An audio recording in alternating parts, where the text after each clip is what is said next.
listen to your breath.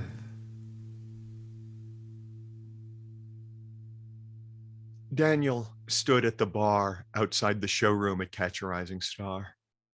He wrapped his hands around his coffee cup for warmth.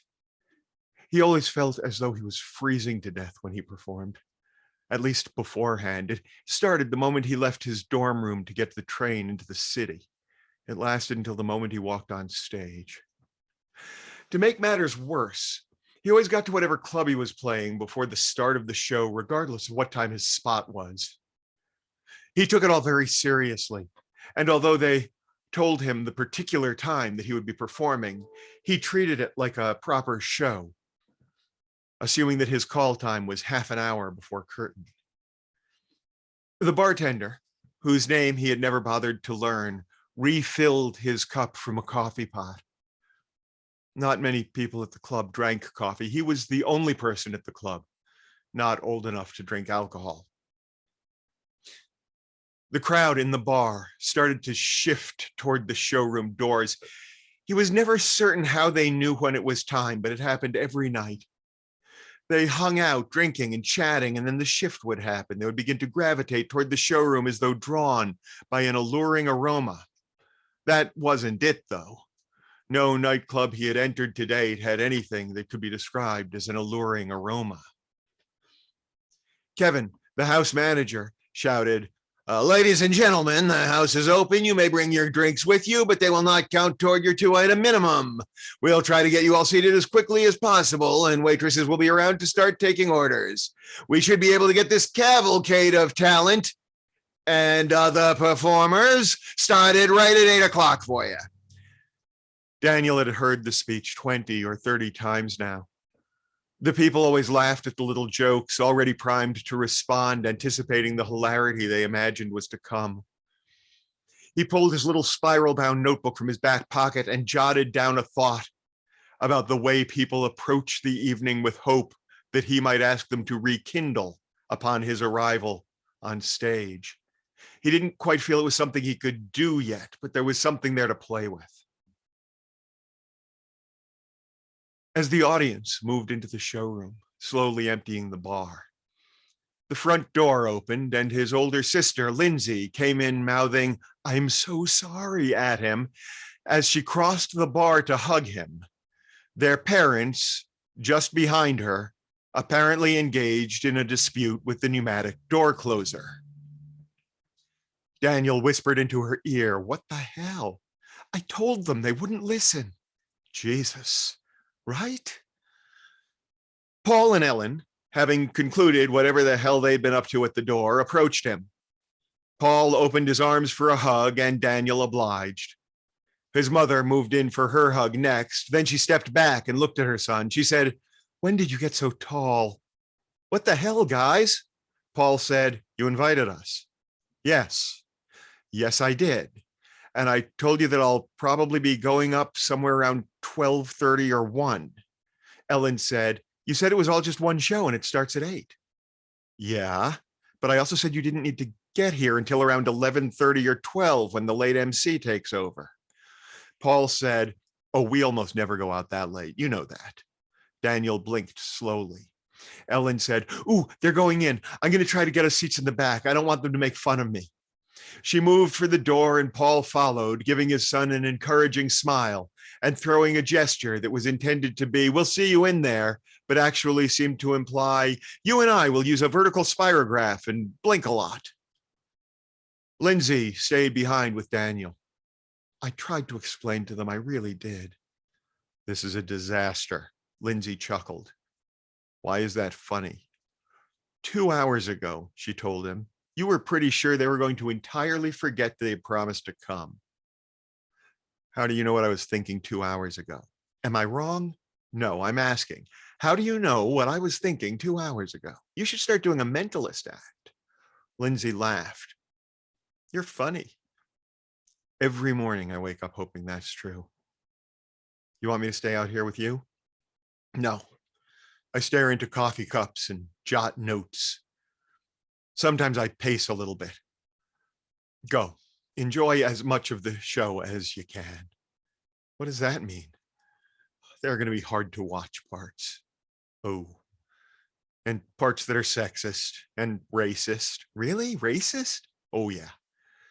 Toby Lancaster's on the lineup. He thinks Don Rickles is a trailblazer. Oy, it's not pretty. Lindsay blew a long, slow breath out, realizing just how long an evening she was in for. Okay, I'll be sitting with Mom and Dad. Well, that should be fun. It's fine. It's a show. We won't have to talk. Daniel laughed. Lindsay left. Daniel jotted some notes in his spiral-bound notebook and wrapped his hands around the coffee cup. He looked down into the coffee. Internally, he tried to run the set he had put together for the evening, but he never got much further than the opening line or two. Sometimes he imagined himself improvising a new joke or a new tag for a joke and jotted the thought down in his notebook. Other comics came in and chatted in pairs or trios at the bar, awaiting their stage time. It always amazed him. He couldn't make small talk or friendly conversation in the time before he went on. Maybe that came with time and practice or with maturity. He needed to run his opening moments over and over again and worry that he wasn't running the whole set from top to bottom. Once he got on stage, he was always okay now. At first, he'd been a trembling, struggling mess, but he'd done tens of workout spots here and down at the Improv and Hell's Kitchen and dozens of open mic nights. The worst of the panic had passed. Now it's just the weird, freezing cold sensation beforehand, and that and the need to turn inward and run his opening joke incessantly. He sipped the coffee, accidentally poking his face with the little plastic stir stick. He chuckled. He pulled it from the coffee cup, tapped the last drips from it into his cup, and practiced lining it up on a cocktail napkin the way he'd seen his father do so many times. An hour or so into the show, Lindsay came out of the showroom. She sat down next to Daniel. She signaled the bartender and asked for an orange juice, accepting the offer of ice. She sipped through a plastic straw. Neither she nor Daniel looked at one another for a long moment.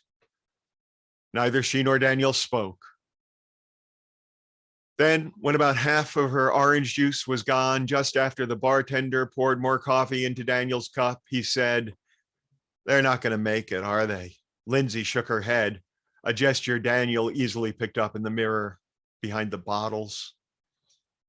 "I told them not to come. I know, until late in the evening. I know. Are they having fun at least?" Lindsay said nothing. She might have shrugged, but barely if she did at all. Daniel said, "Yeah, that's why I sit out here. There's a lot of..." He trailed off, so Lindsay said, "Crap?" "Yeah." For a long while, they didn't speak, and then Lindsay said, "They're 3.5 drinks in already." Jesus. And Mom heckled a guy. She did not. He said, "Between you and I," and she shouted the grammatical correction. Hank Rollins. Jesus, does she not understand that the joke doesn't work if he gets the grammar right? Lindsay thought for a moment. Well, that's right. Wouldn't make any sense at all. I guess it's hard to hear the jokes when you're busy diagramming the sentences. If it makes you feel any better, they're trying hard to be good sports about it all. Yeah, it's what everyone wants from their parents. An earnest and tolerant attempt. Lindsay laughed. I should go back in, try to slow them down a little bit on the drinks. It doesn't matter. Not if they're already going to be gone by the time I'm up. Okay. She signaled the bartender to find out what she owed for the orange juice. He said, "The kids got it," and flicked a gesture toward Daniel. Lindsay went back into the showroom, taking the glass with what was left of her drink. "I've got it? You're working tonight, yeah?" "Yeah. You get 2 free drinks and I do free refills on your coffee, so I figured I'd save her the $4. Orange juice is $4? All the soft drinks are. Jesus. What are my parents spending on scotch tonight?" "Ah, the scotches are your folks? Shit, I'll send them around on the house. Please don't." The bartender shrugged. "Whatever you want, Danny." Daniel suddenly felt terrible about not knowing the bartender's name. He wrapped his hands around his coffee cup for warmth. Of course, that doesn't mean that tipping is discouraged. Shit, I'm sorry, shit. For the first time ever, he pulled a $5 bill from his wallet and put it on the bar. The bartender smiled and took the 5. "Well done. No need to apologize. These are things they don't teach kids these days. Daniel made a note in his notebook. Laughter and applause leaked out of the showroom. The primetime acts were up now, the established comedians with TV credits, and Paul and Ellen wouldn't know who any of them were. They wouldn't know how impressive it was that their son was on the same bill with them.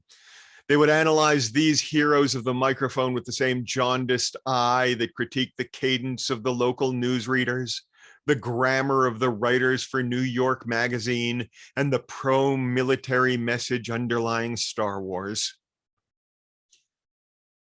Daniel put his pen to the notebook, but he didn't write anything. He wasn't sure what yet, but there was something there in that memory, sitting in the backseat of the station wagon, still riding the adrenaline high of witnessing, no, of experiencing that run down the trench with Luke Skywalker to blow up the Death Star. Daniel had listened resentfully as his parents in the front seat dissected the film. It had taken his brain by storm, that space opera spectacular. The special effects were so far beyond the view screens and superimposed phaser blasts of Star Trek. The holographic chessboard, he couldn't remember. Had the camera moved to pick up the three-dimensionality? It didn't matter. He had believed it so thoroughly that he half convinced himself that it existed somewhere on display in George Lucas's house, perhaps. He couldn't block out the discussion, though. Mom had said, well, that was just silly fun. And Dad had responded, really? I thought it was awful. In the back, Daniel had winced, knowing in general what was coming, if not the exact form it would take. It was innocuous. I don't know why your jaw is all tense. Because I'll tell you why, Ellen. Because everyone else is so excited about this film, like it's the greatest thing ever made. Kids are talking about it like it's their new religion. And all I see is a return to 1957 with all those go-get-em heroes on the battlefield John Wayne movies. Instead of shouting rat-a-tat-tat when they pretend to shoot each other, now they're shouting pew, pew, pew, but it's the same fucking message. I thought it was just a retelling of the Arthurian legend. Sure, honey, sure. There was a lot of that easy, comforting Joseph Campbell hero's journey bullshit, but mostly it was just good old-fashioned jingoistic American propaganda. Plucky rebels who can kill as many people as they need to because they're on the side of individual freedom against the dangerous monolithic army of nameless, faceless enemies who want to dominate for no clearly defined reason other than that they are bad. Daniel spoke up. Wait, I don't remember the good guys killing a lot of people. Really, Daniel? How many people were aboard that Death Star the dumb farmer kid blew up? How many janitors and navigators and whatever? You think they were all there because they were evil and intent on subjugating strangers?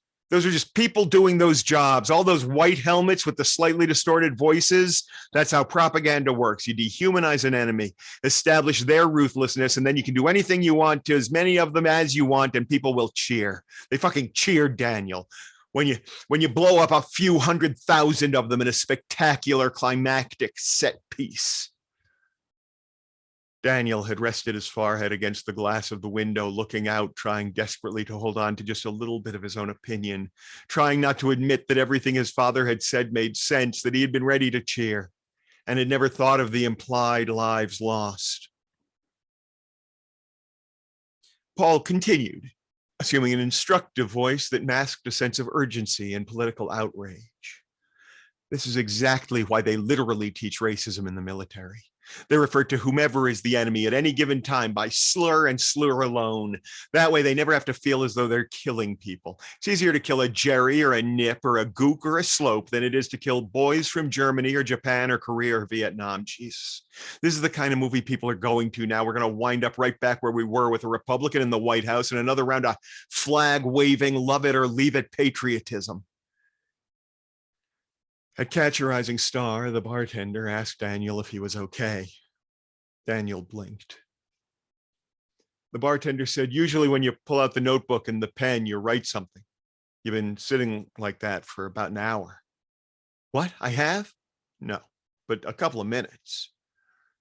I was remembering something.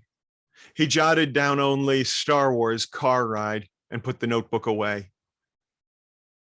Shortly after 10, Paul came out of the showroom. He said to Daniel, can you do something? Sure, what do you need? Paul seemed confused, believing that his request had been clear. I mean, you know, about the show.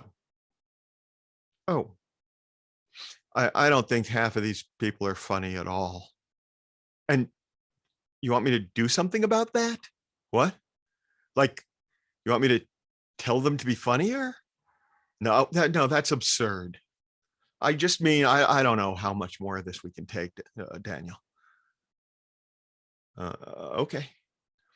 So can you ask them if you can go up earlier so that we can see you before we leave? That's not how it works, Dad. Let me just, he waved to the bartender. He said, excuse me, what's your name? Frankie, the bartender said, and Daniel made a mental note, then jotted it down in his notebook for good measure. Frankie, I'm Daniel's father. How are you, Mr. Grunman? Black Label on the rocks, yeah? Yeah. Listen, do you think you could move the list around so Daniel goes up sooner? I'm not really going to be able to stay that much longer. His mother and me, we have to leave pretty soon. Daniel stared into his coffee cup. He wanted to cry. He also wanted to laugh.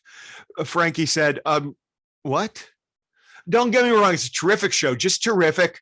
I've been going to comedy shows now and then since, geez, I saw Bob Newhart at the Purple Onion in San Francisco in 58. Wow. It's just that we've really outgrown our night owl days. We've had a few drinks. We're going to need to get back down to the apartment pretty soon. So I'd really appreciate it. You get that I'm the bartender, right? Okay. I make the drinks. The booker makes the list, and she leaves at 6 or 6:30 usually. So who should I talk to? Whom? Paul blinked. He narrowed his eyes as though he'd been threatened and slowly went back into the showroom. Daniel said, Frankie, I have never loved you as much as I do at this moment. I've seen your act. I know how to shut him down. I feel like I didn't tip you enough. You tipped me fine, kid. Daniel nodded. Thanks. He focused on his coffee. Frankie said, plus you finally learned my name, so that's 2 points for tonight. Daniel blinked as Frankie refilled his coffee cup. At 11:42, Paul and Ellen came out together. Daniel had been aware of at least another 2 rounds of scotch going to them, so he was unsurprised that they seemed to be a little bleary, their balance a bit slurred. Ellen came to him and said, I'm sorry, honey, we just can't take any more. We're going to head home. Okay. We didn't realize it was going to be such a long night. All right. You want to come with us? You can share a cab. No, I have to stay. I'm performing. You're actually going to stick around forever just for this? Paul said, Ellen. Daniel said, yeah, it's easier for me. I haven't been drinking. Also, I get paid. Ellen said, well, it can't be much. No, it isn't much. He would be getting $15 for the late night spot. He knew that his mother imagined something closer to 100. He did not disillusion her. His father said, okay, buddy, I'm sorry I couldn't get that taken care of for you. It took Daniel a moment to realize that his father was talking about his conversation with Frankie. Then Paul wrapped him in a hug and whispered scotchily into his ear, you really don't have to do this if you don't want to. As he ended the embrace, he looked Daniel in the eye, trying to convey something that to Daniel only seemed to be, I am contemplating napping in a cab. Why would I not want to do it? I mean, you're so talented. This can't be the only way to get work as a comic. Maybe you should start with television or something. No, I think this is how it works. Then he said, is Lindsay going with you? Ellen said, she said she wants to stick around, although I can't imagine why. A lot of these so-called comics are just awful. Could you not yell that in the bar at the club? Ellen slapped at his arm playfully. I wasn't yelling, silly, Paul said. A little bit, you were. Sorry. And then in an exaggerated whisper, she said, so much vulgarity they were using. Daniel said, okay, good night. His father hugged him again and again tried to convey something psychic through eye contact, and then they left. Daniel watched them go. When he turned back to his coffee, Frankie was watching him closely. Daniel thought he might be considering offering a drink. After a moment, Frankie said, "You know you're funny, right?" "What?" "Just when you talk about them in your act." Daniel didn't know where that thought was going, so he did not try to fill in the end of the sentence.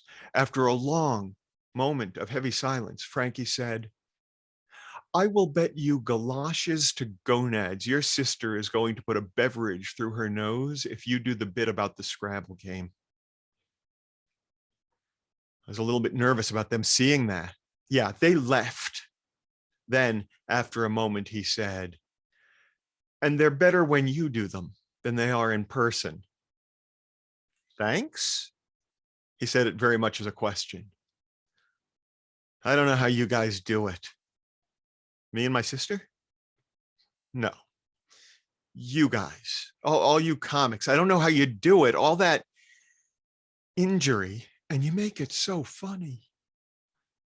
Daniel's mind was back on his set now, focused on the opening moments, running the words in his head. He wasn't really following Frankie's meaning. He said, "I'm fine, Frankie." Frankie put the bottle of Black Label back on the high shelf where it belonged. He said, "You're really not, kid, but you will be. That's what amazes me about you guys."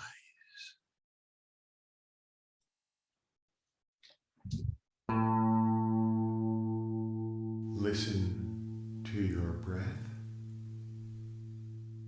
That concludes chapter 4, Catch. I hope you're enjoying these as much as I am enjoying reading them. Next week is Funeral, the central story that comes about Lindsay, the sister in the family. And it is a story that contains what for a long time was my favorite sentence that I had ever written in my life. Next week.